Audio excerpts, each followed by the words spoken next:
And in Colorado Springs, Colorado, the FBI is actively investigating an explosion outside the local NAACP chapter. Bomb squad members combed the scene after an explosive device detonated against the building. No one was injured. The device was placed near a gas can, which did not ignite in the explosion. The president of the local chapter said the incident will not deter their community work. Apparently, we're doing something correct. Apparently, we have got someone's attention that we are working towards civil rights for all, and that is making some people uncomfortable. FBI officials say they don't know if the explosion was aimed at the civil rights organization. Law enforcement is searching for a balding white male in his 40s with a white pickup truck. Joining me tonight on this, Mark Potok, senior fellow at the Southern Poverty Law Center.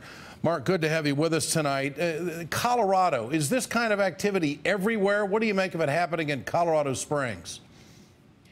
Well, I don't think it's terribly surprising that it would occur there. I mean, Colorado is a bit of a strange state in that it has very liberal enclaves in Denver and other cities. But once you get out into the country, it is a very, very conservative state. And of course, Colorado Springs itself was for many, many years the kind of national capital of the Christian right, with all kinds of big organizations there.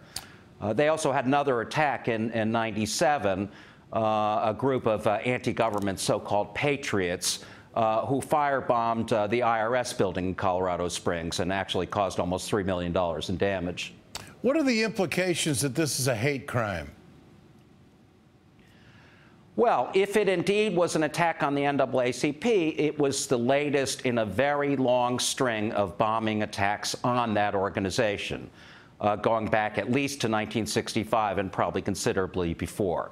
I mean, there have been a whole string of these attacks. In 1981, for instance, an NAACP office was attacked. In 1989, an NAACP lawyer in Savannah was murdered with a letter bomb. There was an attack with a tear gas bomb on the Atlanta headquarters of the NAACP in the early '80s. And it really goes on and on. It's been quite something.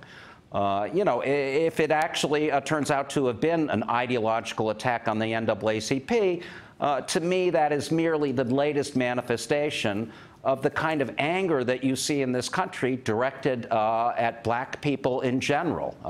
There's a lot of fury out there. It's been exacerbated, I think, by Ferguson, by the Black Lives Matter movement, and so on.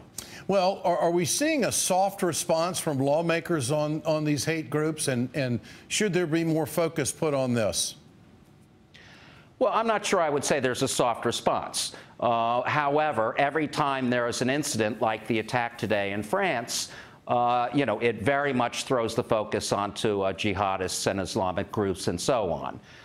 You know, after 9/11, I think that it's fair to say that law enforcement to some extent took their eyes off the domestic terrorist ball, but that has seemed less true in recent years. There have been so many attacks since Barack Obama came to office that I do not think it's escaped the attention of law enforcement. Okay, Mark Potok of the Southern Poverty Law Center, thanks for your time tonight. I appreciate it.